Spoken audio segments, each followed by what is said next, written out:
pour réfléchir sur ce que tu fais pour nous, Seigneur.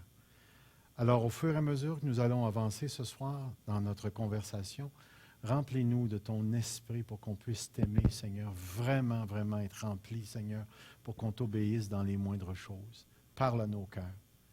Seigneur notre Dieu, fais-nous plier le genou, fais plier notre volonté à tout ce que ta parole affirme de toi et de ta volonté. Maintenant, conduis-nous dans le précieux nom de Jésus. Amen. Les choses cachées sont à l'Éternel, notre Dieu. Les choses révélées sont à nous et à nos fils, à perpétuité, afin que nous mettions en pratique toutes les paroles de cette loi. Ce soir, on va parler des décrets de Dieu. Décrets. Quand vous entendez le mot décret, à quoi pensez-vous? Moi, là, je vais cacher l'écran pour pas que vous puissiez lire en mettant mes mains ici. Est-ce que c'est correct? Vous ne voyez plus? Un décret. Toi, tu dis une loi. Toi, tu dis une loi. OK. Déclaration. Tu décrètes. OK. Est-ce qu'on peut élaborer un petit peu plus? Un décret, c'est quoi? OK. Un édit, c'est quoi, Guy? Une loi. Fait qu'on revient toujours à cette notion de loi. OK. Toi, tu dis le mot plan? C'est une parole prononcée. Alors, si je te dis je t'aime, est-ce que j'ai fait un décret? Ah oui, c'est ça, un décret.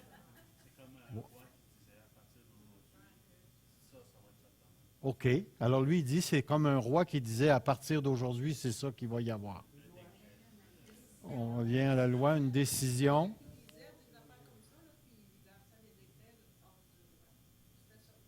Alors, si admettons, nous, les anciens, on dit, les gens n'ont plus le droit de fumer sur notre terrain, on vient de faire un décret? Nous décrétons qu'à partir d'aujourd'hui, on prend une décision et on vous l'annonce. OK. Ça serait le... Alors, regardez bien. La première chose qu'on va voir, on va se donner une définition.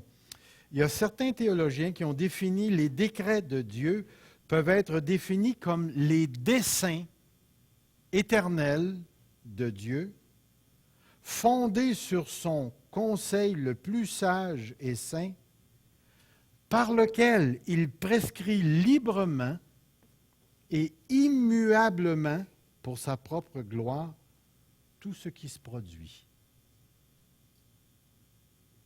Ça vous semble-tu compliqué, cette définition-là? Si vous regardez les parties, les décrets, ce sont des desseins éternels. Est-ce qu'on pourrait avoir un autre mot pour dessein éternel? Les plans éternels, fondés sur son conseil le plus sage et le plus saint. Ça veut dire quoi, ça, son conseil? Est-ce que Dieu a un conseil d'administration? OK, son conseil. OK, est-ce qu'on parle d'un conseil dans le sens « je te conseille de faire telle affaire » ou le conseil fait référence à autre chose ici? Quand on a un conseil, qu'est-ce qu'on fait? On peut consulter définitivement ou on peut délibérer. La délibération sous-entend qu'on jase ensemble pour éventuellement arriver à un plan. Alors, ce qu'on est en train de dire, c'est comme si Dieu s'est fait des plans en discutant avec lui-même. Puis là, il a décrété, il a décidé que c'est ça qui va arriver. Un peu comme il dit, par lequel il prescrit librement et immuablement. Qu'est-ce que le mot immuable veut dire? Ça ne change plus jamais. Tu ne changeras plus jamais de mari. C'est ça que ça veut dire. En d'autres mots, en bon français, c'est tes poignets. OK. Regardez comment le théologien Strong définit. Il dit, par décret, nous voulons dire le plan éternel par lequel Dieu a rendu certain Tous les événements de l'univers, passé, présent et futur.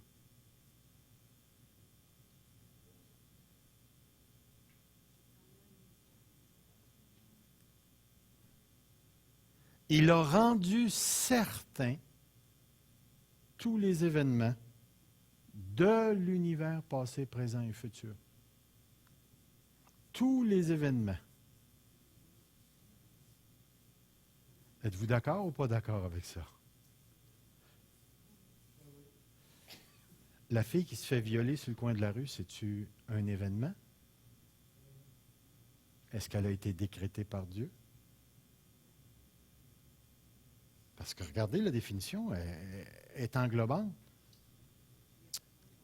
La manière que on a connu une femme, nous autres, à Rock Forest, qu'on était là, Louise, avec ses 3 enfants. Son mari a eu un accident d'auto.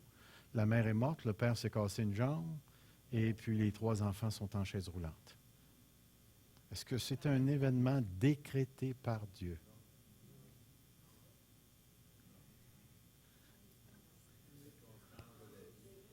Alors, Dieu décrète juste le bien. Est-ce que Dieu a déjà décrété que certains vont mourir fusillés, injustement? Voyez-vous, quand on commence à parler des décrets de Dieu et qu'on commence à devenir concret avec ce que le mot décret implique, et lorsqu'on parle de Dieu, on ne parle pas d'un gouvernement humain et on ne parle pas d'une loi humaine. On est en train de dire, comme lui dit, a rendu certains tous les événements. Lui, il ne donne pas d'espace, pantoute au hasard. Regardez bien là, ce que je vais faire. Là. Je vais me gratter le nez. Est-ce que c'est décrété par Dieu que Serge Pinard, à 19h09, devant la foule qui est devant lui, enseignerait sur les décrets et se servirait de son nez pour donner un exemple?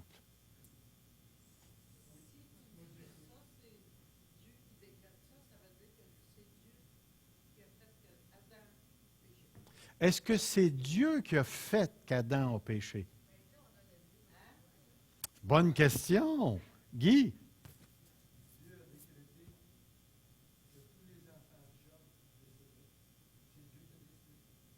Comment est-ce qu'il a décidé ça?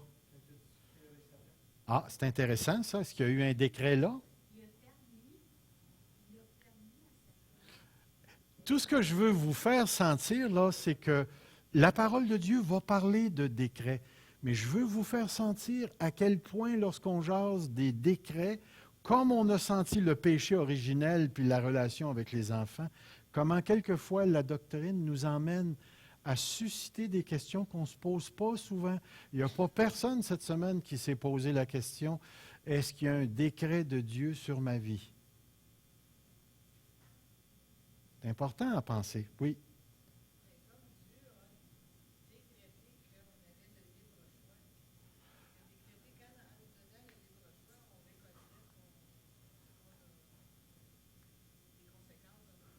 OK.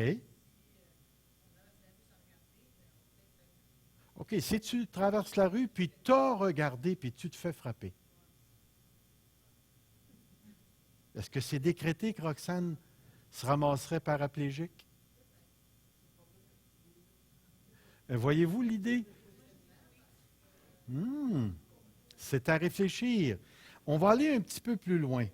Le théologien Tyson a écrit les décrets de Dieu. Excusez-moi, j'ai mis un petit Dieu. On va aller corriger ça, parce que généralement, les décrets, ce sont le grand Dieu qui a ça. C'est le fun parce qu'on peut corriger nos fautes de français. Amène l'étude. Les décrets de Dieu peuvent être définis comme le ou les desseins éternels de Dieu, fondés sur son conseil le plus sage et le plus saint. Voyons, j'ai répété la même affaire. Hey, je me suis trompé. Ah, j'ai cité 2 fois le même théologien. Mais là, si vous voulez, je vais reprendre un petit peu ici. Les desseins font référence à ses plans. Et Dieu ne fait pas ses plans, ni ne les change à mesure que se développe l'histoire humaine. Essayez de vous imaginer qu'il y a 2 humains qui arrivent sur le coin d'une rue, Puis là, Dieu, il est là, puis il dit, il va-tu tourner à droite ou il va tourner à gauche? Dieu n'est pas surpris par les choses qui nous arrivent. Les plans ou les décrets de Dieu ne se font pas au fur et à mesure que l'être humain agit. On va voir des versets.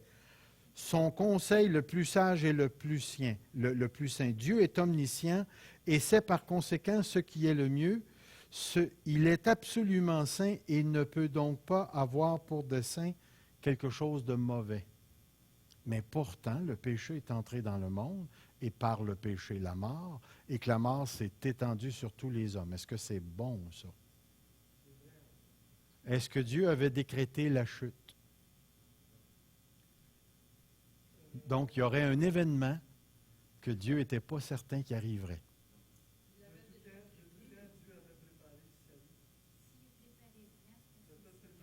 C'est intéressant, hein? Il y a même un texte dans Galates qui dit que Dieu a tout renfermé dans le péché. C'est intéressant comme texte, hein?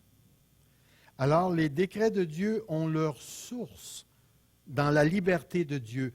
Dieu ne dépend de rien de ce qui lui est extérieur. Cependant, il se propose quelque chose, il le fait sans contrainte et par choix.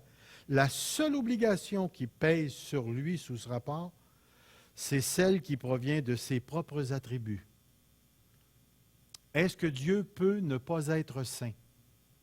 Est-ce que Dieu peut ne pas être omniscient? Est-ce que Dieu peut ne pas être justice? Est-ce que Dieu peut ne pas être amour? Est-ce que Dieu peut ne pas être omnipuissant? Alors, le fait que Dieu est ça, il n'a pas la puissance de se transformer en autre chose. Lorsque Dieu décrète quelque chose, ce décret-là est décidé par un Dieu qui ne change point. Les décrets sont pour sa gloire. Tous les décrets ont pour but la gloire de Dieu, le perfectionnement des saints. Mais remarquez bien, son premier but n'est pas le bonheur de l'homme ou la sainteté de celui-ci, bien qu'il désire ces deux choses pour sa créature. L'ultime but, c'est sa gloire. Dieu s'intéresse à promouvoir la sainteté de ses créatures. Pour le prouver, nous n'avons qu'à regarder, nous n'avons qu'à remarquer qu'il créa l'homme dans une justice et une sainteté que produit, là il me manque quelque chose, produit la vérité. Il exhorte l'homme à être saint comme il est saint lui-même et il lui donne sa sainte loi comme norme de vie. Mais le but ultime de Dieu, c'est sa gloire. Sa gloire. Une autre chose, ses desseins sont efficaces et comprend aussi des éléments de permission. Il existe au moins deux types de décrets. Les décrets efficaces, ceux qui arrivent sans le concours d'aucune main et qui sont directement produits par sa main. Il y a aussi les décrets permis qui touchent le mal et les actions mauvaises de l'homme. Je vais vous poser cette question. Est-ce que Dieu est impliqué dans le bien?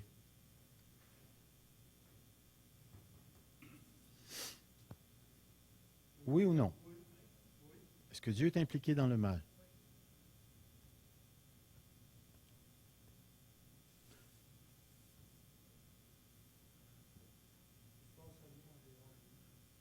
Pardon? Alors vous dites que Dieu est impliqué dans le mal. Il n'y a rien de mal en lui, mais est-ce que Dieu fait le mal?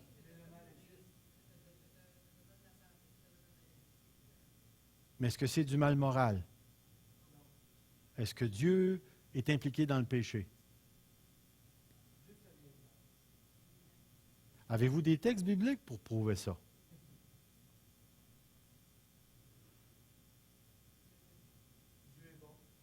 Oui. Est-ce qu'un bon Dieu peut faire mal? Et est-ce qu'il peut faire du mal?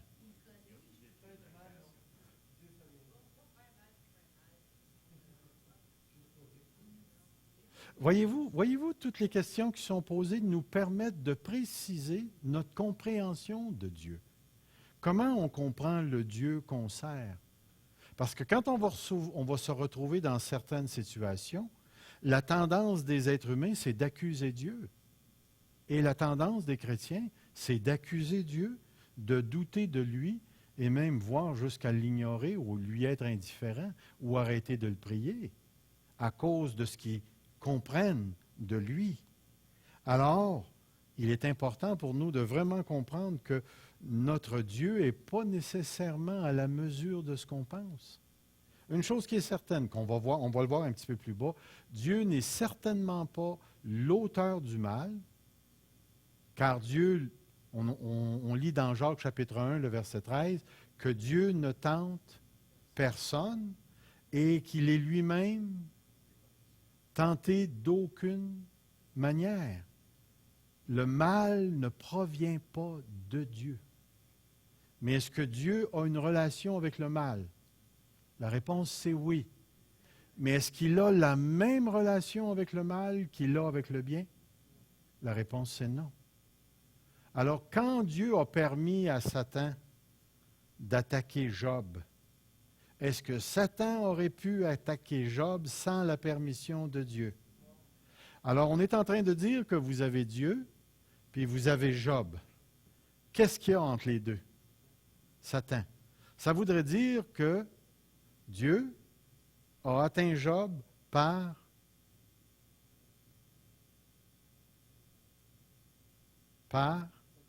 Satan. Êtes-vous en train de me dire que Dieu s'est servi de Satan pour créer la condition à Job? Et la réponse, c'est oui, c'est écrit textuellement. Tu peux toucher à ça, mais tu ne touches pas à ça. Vous rappelez-vous du texte dans Luc 22, lorsque Jésus dit à Pierre, « Satan vous a réclamé pour vous cribler. » Quelle est la réponse de Jésus? « J'ai prié pour que Satan ne te touche pas. » Est-ce que c'est ça la prière de Jésus? J'ai prié pour que ta foi ne... Il n'a jamais prié pour que Satan ne le touche pas. Est-ce que Satan l'a touché? Définitivement, il l'a emmené à renier Jésus. Et Pierre a été criblé. Mais est-ce que Pierre est allé se pendre comme Judas? Est-ce que sa foi a défailli? Non. Alors, il y a des choses qu'il faut comprendre au niveau de notre Dieu, où Dieu peut agir. Puis remarquez bien l'expression que je vais utiliser, à travers des causes secondes. Quand je parle de cause, là, je parle de l'agent qui va provoquer la chose. Est-ce que Dieu peut travailler par un mafieux? Il peut le faire avec n'importe qui. Il peut le faire avec n'importe qui. Est-ce que Dieu peut travailler par un virus pour réaliser sa volonté? Est-ce que Dieu peut réaliser sa volonté à travers un tsunami? Alors, on se rend compte que Dieu peut travailler à travers des causes secondes qui ne produisent pas des fruits positifs. Mais on va aller un petit peu plus loin. Je vous laisse avec ça pour l'instant. Donc, un décret est une parole de Dieu qui cause l'existence d'une chose ou d'un événement. Un décret, lorsque Dieu décrète quelque chose, la chose va arriver. La chose va arriver. Ces décrets, j'aurais dû mettre juste ici, englobe aussi bien la création originelle que sa continuité et l'existence de toute chose. En d'autres mots, les décrets de Dieu sont des décisions que Dieu a prises avant la fondation du monde et qui s'actualisent dans le déroulement ou le développement de l'histoire. En passant, vous rappelez-vous de Pharaon, le fameux Pharaon qui s'est opposé à Moïse. Vous rappelez-vous d'une parole de Dieu à propos de Pharaon? Je t'ai suscité. Je t'ai suscité. Puis qu'est-ce qui est marqué après? À dessein. Tu fais partie de mon plan, de ce que j'ai décidé de faire. Et qu'est-ce que Dieu a montré à travers Pharaon? Sa gloire. Sa gloire. Est-ce que Pharaon en a payé le prix? Est-ce que Pharaon était innocent à cause qu'il faisait partie d'un décret de Dieu? Est-ce qu'il a conservé, entre parenthèses, sa capacité de choisir? Mais pourtant, est-ce que Dieu avait endurci son cœur? Est-ce qu'il pouvait choisir autrement avec un cœur endurci? Est-ce qu'il pouvait choisir contrairement à son cœur endurci? Parce qu'oubliez pas, la notion de liberté, là, on est en train de dire, pour nous, pour qu'une personne soit libre, il ne faut pas qu'elle soit conditionnée à rien faire, sinon elle n'est pas libre. Il y a peut-être des choses qu'on doit reviser dans notre compréhension de la liberté. Est-ce que Pharaon a fait de sa pleine volonté les choses qu'il a fait? Est-ce qu'il a eu l'impression qu'il les faisait en dépit de lui-même? Mais est-ce que ça avait été décrété? C'est intéressant comme pensée. Très intéressant comme pensée. Alors, on va aller un petit peu plus loin. Une autre manière de définir les décrets de Dieu, on pourrait dire ceci. Nous avons une connaissance limitée et très finie. Le mot fini veut dire très encadré. On a une connaissance, nous autres, qui n'est pas infinie. Elle est déterminée des décrets de Dieu. Et c'est pourquoi les choses cachées sont à l'Éternel. Sont à l'Éternel. Est-ce que Dieu gère l'univers d'une manière ouverte? De sorte qu'il nous dit tout. Quand ça a sauté au Japon, là, le fameux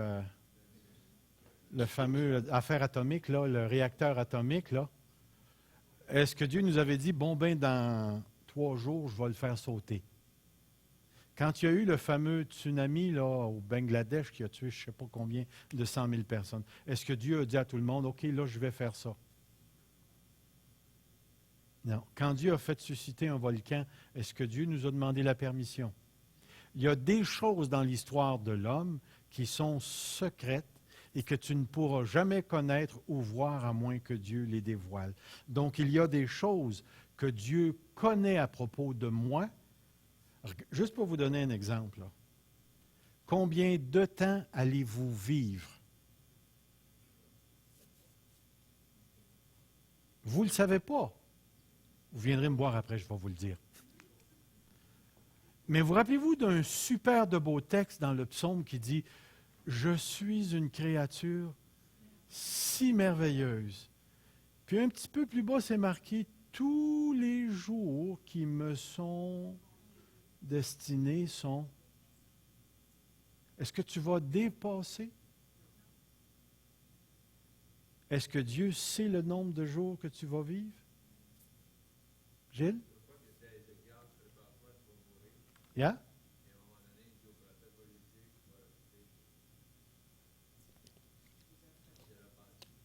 Alors,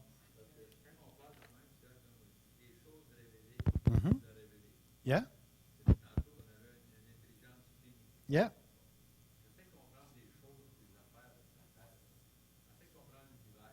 Yeah? Yeah, yeah. Mm-hmm.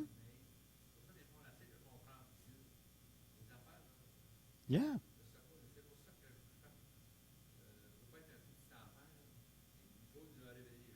Yeah. Mm-hmm. Yeah.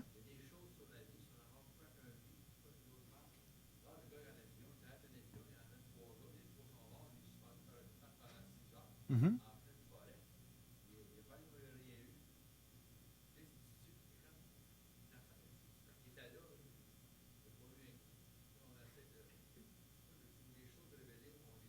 Yeah. Yeah. Oui, oui. Yeah. Il y a bien des choses qu'on ne sait pas. Mais peut-on comprendre des choses que Dieu n'a pas révélées? Et la réponse, c'est non. Mais est-ce qu'il nous a dit que nos jours étaient comptés? Mais moi, je ne sais pas combien de jours. Mais lui le sait. Combien de jours me sont adressés? Alors, tout ça pour vous dire ceci. Non, nous on ne le sait pas. Yeah. Mais ma question, moi, c'est celle-ci. Les choses cachées que Dieu sait à propos de moi, OK, devraient produire quoi dans ma vie?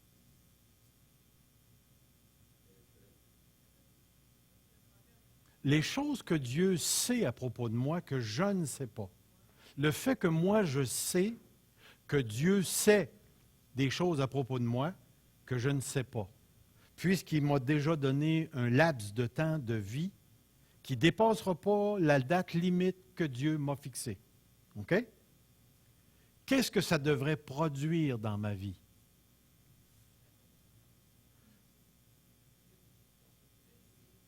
Voilà. Dieu, tu rentres dans l'épreuve, là. Est-ce que Dieu est surpris par l'épreuve que tu vis? Est-ce que Dieu est surpris par le fait qu'un de nos enfants tomberait dans la drogue? Est-ce que Dieu est surpris par le fait qu'à un moment donné, un de mes enfants a attrapé, je pense que c'était notre fille quand elle était plus jeune, une infection de la vessie, puis elle est rentrée à l'hôpital durant le temps qu'on était en vacances, puis tout ça, puis on ne savait pas grand-chose. Est-ce que Dieu est surpris par ces choses-là? Est-ce qu'il le sait? Est-ce qu'il est impliqué dans ça?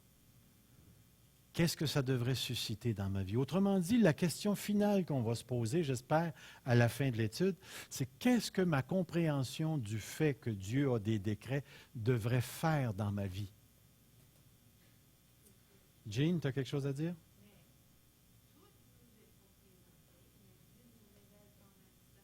Certaines affaires.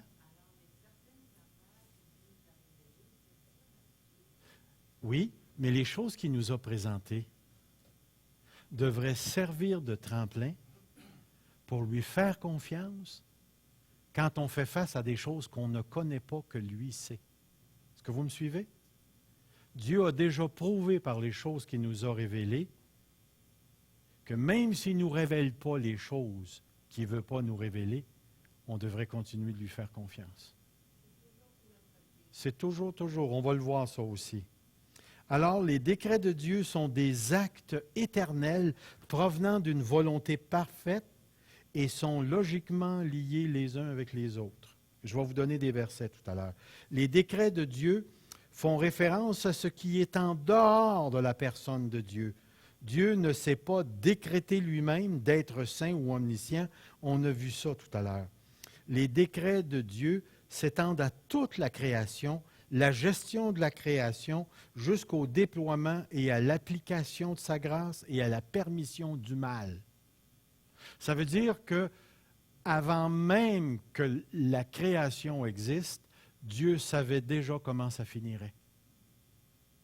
Et Dieu avait déjà déterminé comment il révélerait sa gloire au fur et à mesure que l'histoire de l'homme se déroulerait.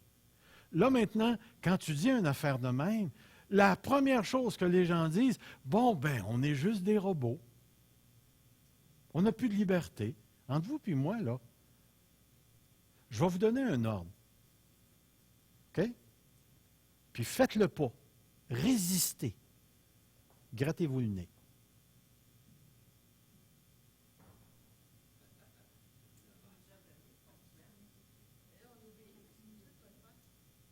Eh bien, est-ce que tu obéis par choix?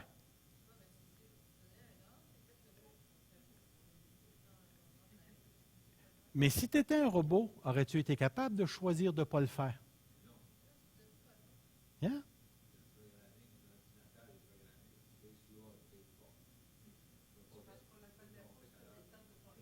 Non, hein, c'est ça, vous ne connaissez pas ça.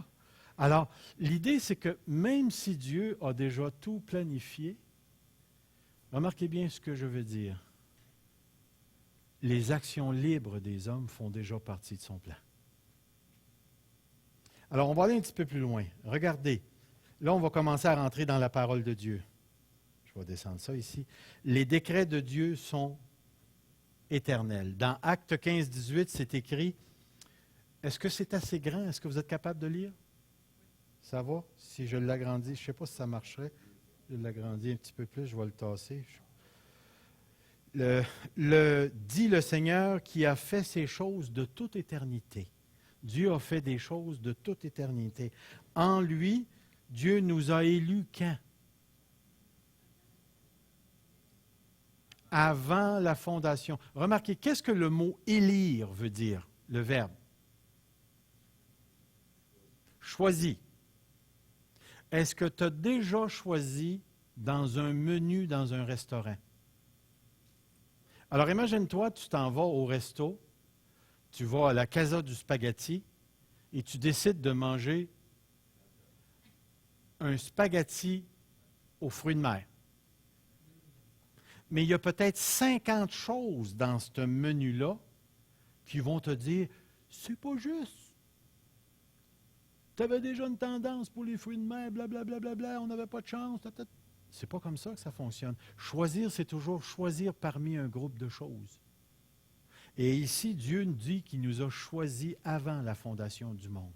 Avant la fondation du monde. Dans Éphésiens 3,10, c'est marqué « Ainsi désormais les principautés, les pouvoirs dans les lieux célestes connaissent par l'Église la sagesse de Dieu dans sa grande diversité selon le dessein éternel qu'il a réalisé par le Christ Jésus, notre Seigneur. » Le dessein éternel qu'il a réalisé. Dans 1 Pierre 1,20, c'est écrit « Il a été désigné d'avance, avant la fondation du monde, et manifesté à la fin des temps à cause de vous. » Il parle de Jésus-Christ dans le contexte. Il a été désigné d'avance. Ensuite, il va aller un petit peu plus loin. Je ne lirai pas tous les textes parce qu'il y en a beaucoup.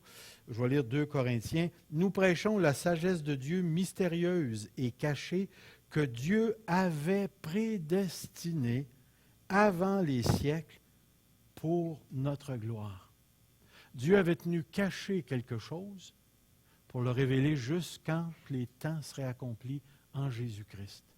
Donc, les décrets de Dieu, les desseins éternels de Dieu, les plans de Dieu ne sont pas faits à mesure. Ça a tout été fait avant la fondation du monde. Oui? C'est pas ça qui est écrit.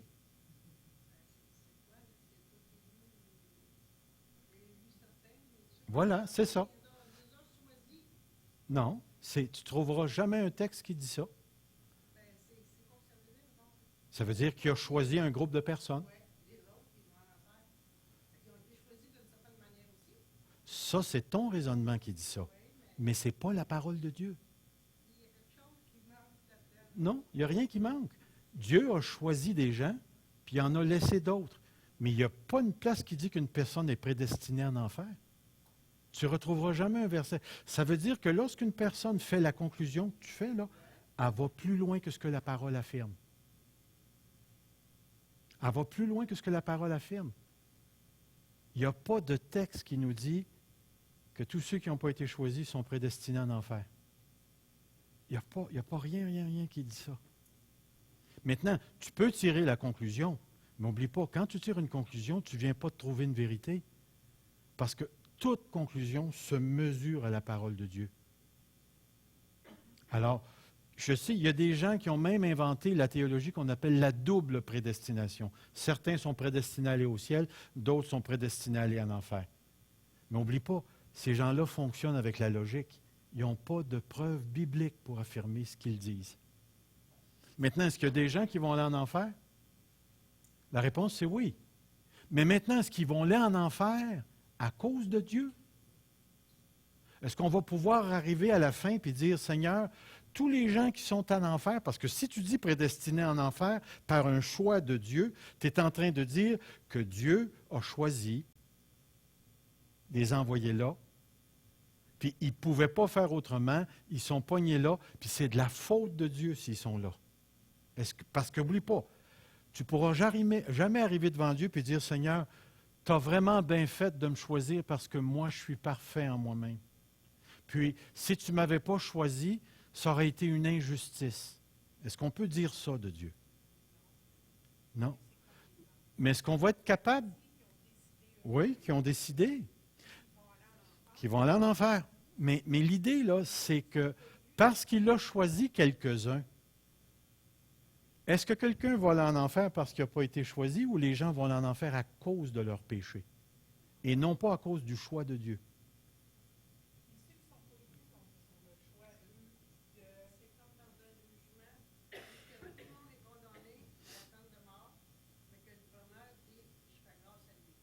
Exactement.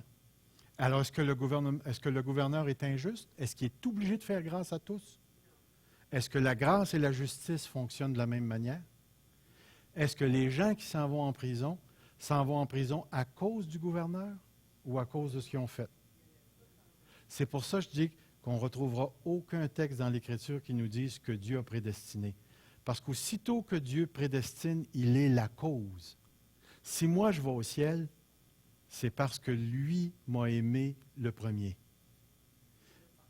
Mais il n'y a pas personne qui va pouvoir dire « je m'en vais au ciel » parce que Dieu a décidé, il n'y a pas personne qui va pouvoir dire « je m'en vais en enfer » parce que Dieu a décidé que je m'en allais en enfer. Voyez-vous, l'une des choses qui est difficile à faire, c'est de rester à l'intérieur de la pensée de la parole de Dieu. Ce que Dieu ne dit pas, c'est à lui. Si tu tires une conclusion, oublie jamais que dans ta conclusion, tu fais des affirmations sur Dieu. Si Dieu m'a prédestiné à aller au ciel, je ne peux dire que je m'en vais au ciel parce que Dieu m'a choisi. Je ne peux pas dire parce que je suis fin, je suis beau, je n'ai jamais péché. C'est vraiment le choix de Dieu. Mais si je m'en vais au ciel, en enfer, je ne pourrai jamais dire c'est parce que Dieu a choisi que j'aille en enfer. Pas du tout. On ne retrouvera jamais un texte comme ça dans les Écritures. Mais tu vas retrouver un texte, par exemple, qui va dire « Il fait grâce » ou « Il fait miséricorde à qui il veut ». À qui il veut. Alors, c'est très, très, très important ici. Si vous me permettez, je vais juste avancer, parce que je sais qu'il y a d'autres personnes qui ont une réunion après notre réunion. Les décrets de Dieu sont inclusifs. Vous comprenez ce que je veux dire par inclusif? La plupart d'entre nous, ce soir, nous avons beaucoup de cheveux. Y a-t-il un verset qui parle des cheveux? Oui, compter, mais y a-t-il d'autres choses que la Bible dit sur les cheveux? Il n'y en a pas un qui tombe sans que ce soit la permission ou la volonté. C'est vrai que c'est les deux en bout de ligne, là. Mais regardez bien, là, je vais poser un geste ce soir, là. Je vais essayer d'en tirer.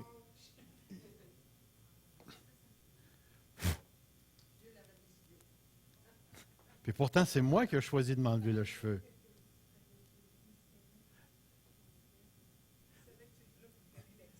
Moi, tout ce que je veux vous dire, c'est que Dieu est tellement grand que de s'imaginer qu'on peut théologiser à tel point qu'on va mettre Dieu dans une boîte, puis on va définir Dieu avec tellement de précision qu'on ne sera pas capable, qu'on va être capable de tout expliquer Dieu. Comment Dieu choisit dans sa volonté d'être souverain, de tout inclure dans ses décrets, même jusqu'à mes cheveux, et puis comment il interagit avec les actions libres des hommes, moi, ça me dépasse. Dieu ne perd jamais le contrôle, il n'est jamais surpris, il sait tout. Puis il n'est pas juste là, assis à l'extérieur de sa création. Il remplit sa création et agit dans sa création continuellement. Même Hébreu nous dit que par sa parole, il maintient en existence toute la création. Par sa parole, il continue de faire exister Satan. C'est intéressant comme pensée. Satan n'est pas Dieu. Il n'a pas la vie en lui-même. Il n'est pas autosuffisant. Il est obligé d'être gardé en existence par Dieu. Sinon, il se désintégrerait complètement. Puis, essayer de comprendre Dieu puis rentrer ça dans une petite logique que j'ai, je ne suis pas capable. Mais je sais une chose, c'est que tout est inclus dans le plan de Dieu. Il n'y a rien qui échappe. Il n'y a pas un oiseau qui tombe dans la bouche d'un crocodile sans que Dieu soit là. Regardez le roi Nabuchodonosor. Maintenant, moi, Nabuchodonosor, je loue et j'exalte et je glorifie le roi des cieux, dont toutes les œuvres sont vraies et les voies justes, et qui peut abaisser ceux qui marchent avec orgueil. Imaginez-vous, le Dieu est capable de prendre un... Puis nous, on a de la misère à comprendre ça parce qu'on a un fameux ministre, premier ministre qu'on va élire à tous les ans. Mais dans ce temps-là, Nabuchodonosor régnait sur un empire extraordinaire et avait décision de vie ou de mort sur les gens. Il n'y avait aucune loi, aucune démocratie. Personne ne pouvait faire valoir sa justice. Même si tu étais juste, puis Nabu disait « tu meurs ». That's it. Ça s'arrêtait là. Un autre texte, regardez ce qui est écrit. Il a fait toutes les nations humaines issu d'un seul homme qui habite sur toute la terre. Remarquez, il a déterminé les temps fixés pour eux et les bornes de leur demeure. Ensuite, Éphésiens 1:11, en lui, nous avons aussi été mis à part, prédestinés selon le plan. Puis remarquez ce qui va suivre. De celui qui opère combien de choses? Est-ce qu'il opère les affections humaines, les relations humaines, les gens qui rentrent dans notre vie, les gens qui en sortent? Est-ce qu'il opère les comptes de banque? Est-ce qu'il opère tout? Est-ce qu'il opère la liberté humaine? Est-ce que ça fait partie de son opération? Et là, tu dis, tout selon la décision de quelle volonté? Est-ce que c'est un accident dans ma vie que je me suis marié à 21 ans, que j'ai vécu une crise profonde 17 ans après le mariage?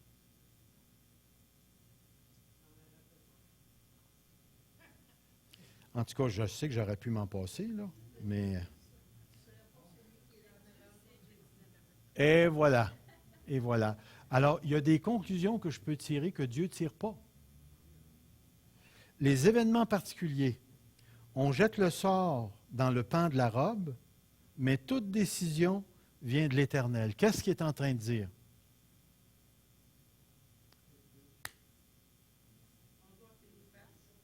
Comment Matthias, l'un des disciples, a-t-il été choisi?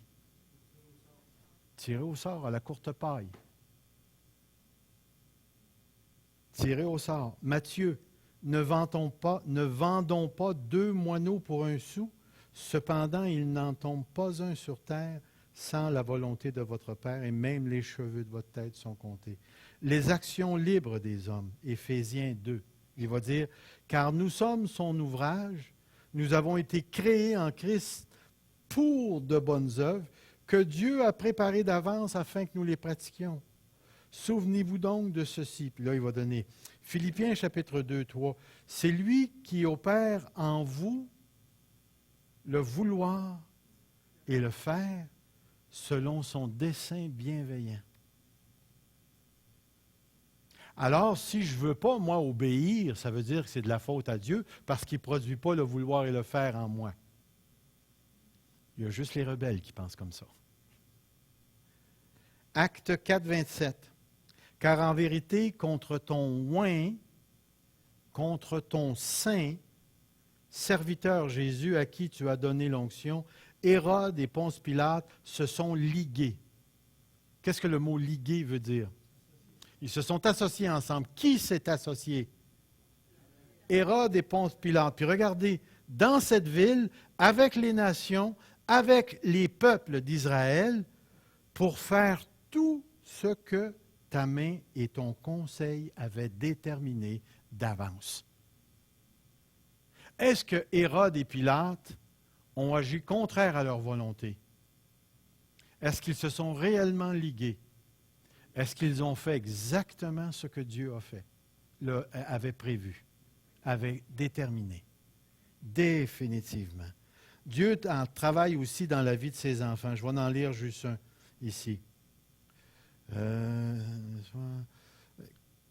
Car c'est Dieu qui opère en vous le vouloir et le faire, on l'a lu, car c'est par la grâce que vous êtes sauvés, par le moyen de la foi. Cela ne vient pas de vous, c'est le don de Dieu. Qu'est-ce qui est le don de Dieu ici? Juste la grâce? C'est par la grâce que vous êtes, en effet, que vous êtes sauvés. Regardez, par la grâce, par le moyen de la foi. Et cela ne vient pas de vous. Qu'est-ce qui ne vient pas de vous? La grâce et la foi. C'est le don de... Voilà. C'est Dieu qui produit tout ça. Yeah. Dieu contrôle aussi les actions des méchants. Cet homme, en parlant de Jésus, livré selon le dessein arrêté et selon la prescience de Dieu, vous l'avez fait mourir en le clouant à la croix par la main des impies. On a lu le verset 27, verset 13, il va nous dire, ils accomplirent ainsi tout ce qui est écrit de lui, le descendirent de la croix et le déposèrent dans le tombeau. Il parle des soldats romains ici qui ont tué Jésus. C'est marqué, ils accomplirent ainsi tout ce qui est écrit de lui. Est-ce que les Romains avaient conscience qu'ils remplissaient ou accomplissaient l'Ancien Testament? Et pourtant, ils ont fait tout ce qui était écrit. Regardez le dernier verset qui est très intéressant ici. Car Dieu a mis dans leur cœur,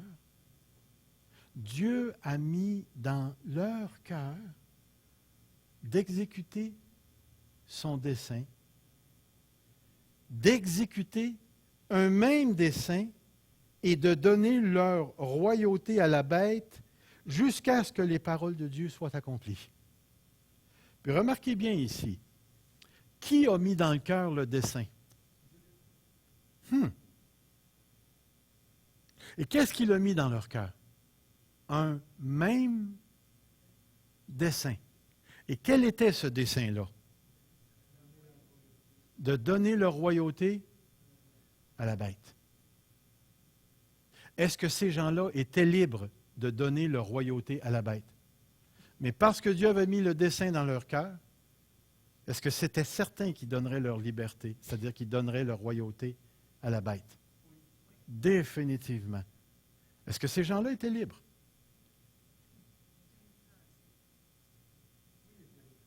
Ils étaient libres.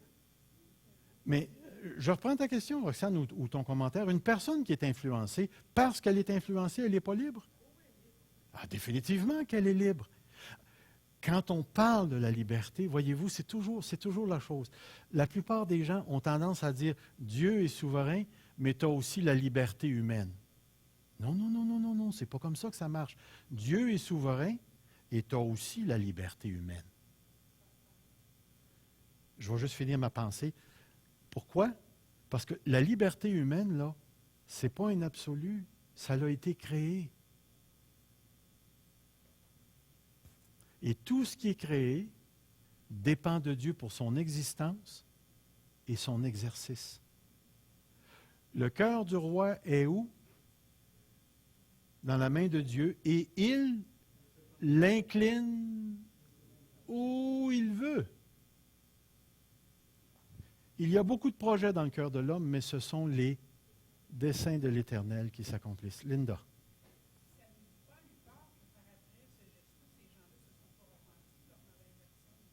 Non, c'est pas écrit. Ils l'ont accompli pour le dessein et la gloire de Dieu, mais ça ne dit pas, à bien des endroits, il y a des choses comme ça où Dieu l'a permis, Mm-hmm. mais ça ne nous dit pas si ces gens-là ne se sont pas repentis cet Yeah. acte-là par après. Yeah. Mais ici, est-ce que Dieu a permis ou Dieu a agi? Est-ce que Dieu a mis directement dans leur cœur son plan? Alors, il ne l'a pas permis. Yeah? Judas ne s'est pas repenti? Ben, repenti. Il a regretté. Voilà, c'est ça. Sauf que quelqu'un qui se suicide, comme ça, par pendaison, il y a une couple de moments où il est encore lucide. Peut-être que là, il était mal pris, il était plus capable de reprendre son geste puis dans les morts, mais le moment où il est lucide, ouais, il reste qu'on En tout cas, Jésus l'appelle un fils de perdition.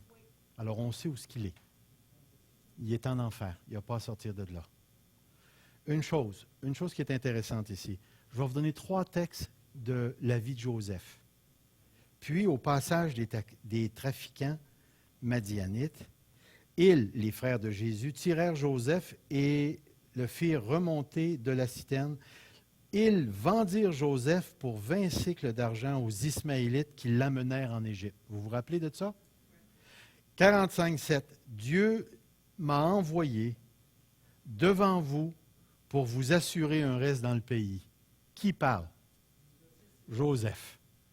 Il parle après 17 ans environ. Et là, Joseph a toute une autre interprétation de l'événement. Vous m'avez vendu. Est-ce que c'est une injustice? Puis ça l'a emmené en Égypte. Puis vous connaissez l'histoire. Puis là, à un moment donné, il va dire, maintenant donc, ce n'est pas vous qui m'avez envoyé ici. Mais regardez le verset auparavant. C'est qui l'a envoyé en Égypte? Mais Joseph dit, c'est pas vous qui m'avez envoyé. Vous avez le dessein des hommes. Puis juste en dessous de ça, vous avez le dessein de Dieu. Et Dieu avait déjà son plan que ni Joseph ni les frères ne pouvaient connaître à cet événement-là. Puis le verset 50-20, il va dire, « Vous aviez formé le projet de me faire du mal. » Il y a beaucoup de projets dans le cœur de l'homme, nous dit. Dieu l'a transformé en bien pour accomplir ce qui arrive aujourd'hui et pour sauver la vie d'un peuple nombreux. Il y a tellement de vérité à enseigner dans ce passage-là sur la manière dont Dieu voit tout, connaît tout, et comment dans l'histoire, on est incapable de voir comment tous les morceaux vont fitter ensemble, s'associer, se lier ensemble, avant d'arriver à la fin des choses. Il y a bien des choses qu'on ne comprend pas. Est-ce que vous comprenez un Idi Amin Dada là, qui a tué je ne sais pas combien de personnes, un Hitler qui a tué je ne sais pas combien de personnes, Staline qui a tué plus qu'Hitler encore de personnes. Est-ce qu'on peut, puis on regarde ça, dans un événement, on a un dictateur qui fait toutes ses 4 volontés, là on se dit, c'est pas correct ça, cette affaire-là. Mais est-ce que Dieu voit plus loin que ça? Il y a énormément de sagesse à s'arrêter et à réfléchir sur le fait que dans sa souveraineté et le bon conseil de sa volonté, Dieu a déjà décrit des choses que je ne peux vivre que dans le temps, mais qu'il m'est impossible de comprendre à ce moment-là. Je ne peux les comprendre qu'à un certain moment donné, si Dieu choisit de me les révéler. Regardez bien, là, je vais vous donner une expérience personnelle. Quand l'Église m'a demandé de devenir pasteur, ici, moi, je n'arrivais pas à comprendre pourquoi Dieu pouvait me ramener à Granby. Je ne le comprenais pas. Puis à un moment donné, c'est Gilles, tout bonnement comme ça, il monte en avant, sans me le dire. Serge, il va vous prêcher sur la vision. On était en 2004. Il va vous prêcher sur la vision. Je n'ai rien à dire sur la vision, moi, là. Puis quand je suis arrivé à la maison, chez moi, lundi, je n'avais pas de message. Mardi, je n'avais pas de message. Mercredi, j'étais en sueur. Je n'avais pas de message. Puis là, Dieu m'a parlé. Puis là, Dieu il m'a donné 2 phrases. Puis l'une de ces phrases-là, c'était ceci. Sherbrooke était juste un passage. La deuxième phrase qu'il m'a donnée, tu es entré dans la 2e étape de ta vision. Sherbrooke est juste un passage. On a resté là 11 ans. Un passage. Puis durant le temps qu'on était là, j'ai été pasteur de Rock Forest. Puis après ça, je n'ai plus jamais reparti d'église après ça. J'ai essayé 3 fois de partir une église, ça n'a pas marché. Puis moi, dans ma compréhension, je disais, c'est parce que les gens qui sont avec moi ne sont pas assez consacrés pour partir une église. Puis durant tout ce temps-là, à un moment donné, Dieu avait Granby pour moi, puis il ne me l'a jamais dit. Puis quand je suis arrivé ici, C'est parce qu'il m'a dit ça que j'ai accepté. Puis il m'a dit, la deuxième étape, c'est Grimby. Dans ma vision, il y a 3 étapes. Puis la troisième n'est pas encore arrivée. Puis je ne sais pas ce qui va se passer. Là, tu regardes ça, puis tu te dis en toi-même, Seigneur, tout ce qu'il a dit est arrivé. Tout ce qu'il a dit est arrivé. C'est arrivé exactement comme il me l'a montré dans la vision. Exactement. Puis là, tu te dis, Dieu n'est pas en contrôle de tout ça. Écoutez, tu regardes le trajet de Joseph, tu te dis en toi-même, c'est extraordinaire. C'est extraordinaire. Moi, je peux vous dire, parce qu'on arrive à la fin, là, parce que je veux donner le temps pour l'autre rencontre là, qu'ils ont. Il y avait encore trop de pages. Je suis rendu juste à la page 7. Ça n'a pas de bon sens. Les décrets de Dieu nous donnent la certitude et l'assurance. Puis remarquez bien le texte que je vais utiliser. Que le Dieu Tout-Puissant mène tout à bonne fin pour moi. Que le Dieu Tout-Puissant mène tout à bonne fin pour moi. Toute chose concourt au bien de ceux qui aiment Dieu. Mais j'aime beaucoup, beaucoup ce verset-là parce que c'est Dieu qui mène toute chose à bonne fin pour moi. Puis dans le toute chose, il y a toutes les choses qui m'écœurent, qui me dérangent, qui me blessent, qui m'insultent, qui me font mal, qui tatata, puis ça mène tout à mon bien.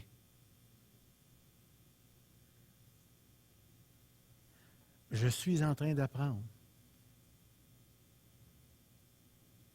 que la souffrance n'est pas à l'extérieur des décrets de Dieu dans ma vie. Vaut mieux souffrir si telle est la volonté de Dieu. Alors les gens qui me diront que la souffrance ne peut pas être la volonté de Dieu, ils ont des problèmes. Ils ont des problèmes. Mais est-ce que ça veut dire que je vais le comprendre? Pas du tout. Est-ce que Dieu est souverain au-dessus de la volonté humaine? Définitivement. Définitivement. Dieu est beaucoup plus grand que mes décisions, que mes projets, que mes pensées. Dieu sait parfaitement qui je suis, ce dont j'ai besoin. Puis une chose qui est intéressante, toute chose concourt au bien. Vous êtes-vous déjà arrêté pour définir ce que le mot bien veut dire?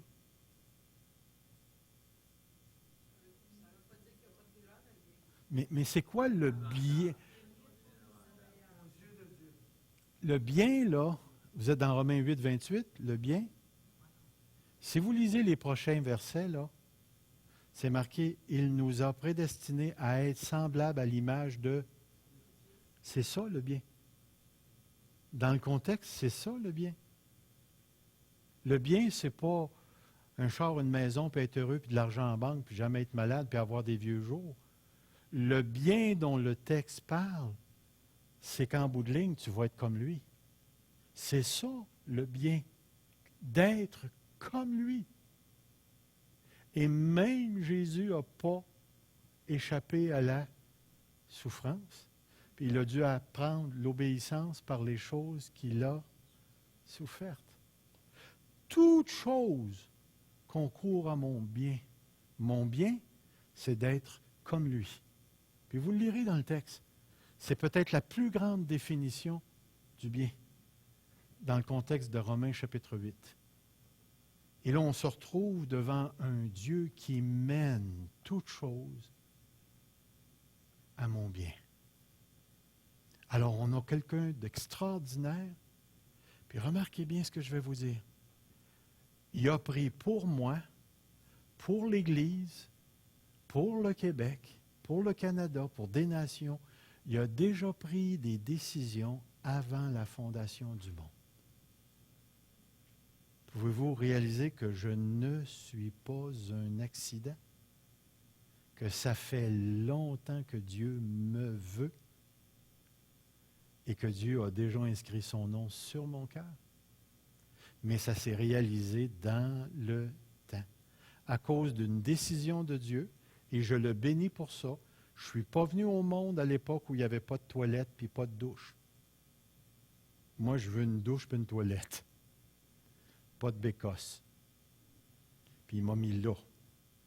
Quelle grâce! Mais voyez-vous, je ne pouvais pas venir au monde avant mon temps. Même Jésus s'est marqué qu'il est né d'une femme. Comment est-ce qu'il dit ça? Né sous la loi, mais selon le temps qui avait été déterminé, le temps marqué. Il ne viendrait pas au monde avant ça. Et là, tu sais que ton Dieu, en dépit de tous les événements politiques, sociaux, ou les cataclysmes, ou les guerres, ou, si tu te rapproches plus de toi, la maladie, la mort, la perte d'une personne, blessure personnelle, et ainsi de suite, tout ça est géré par un Dieu qui avait pris des décisions avant la fondation du monde. Et moi, je suis dans ça. Et à cause de lui, je suis en sécurité avec une certitude qu'il mène toutes choses à bon terme pour moi. Qu'il mène toutes choses pour mon bien.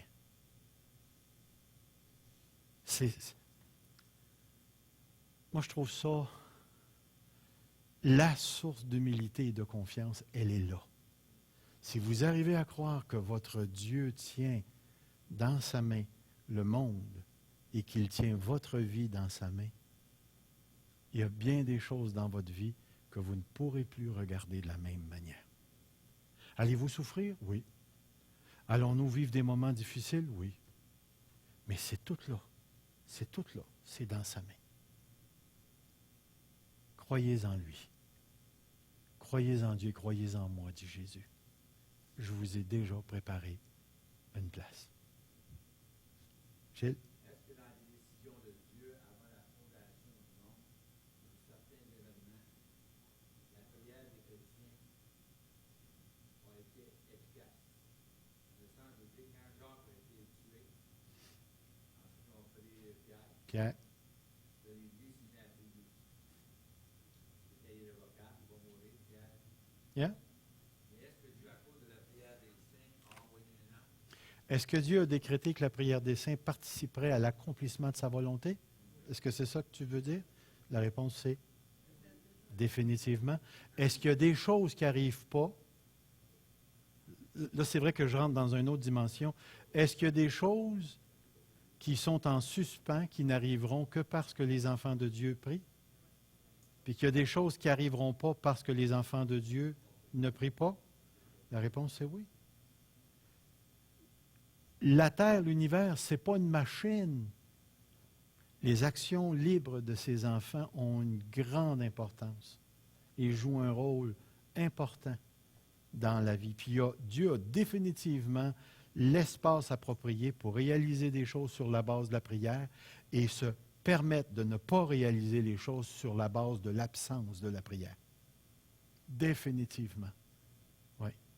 Et c'est pour ça qu'on peut prier avec certitude.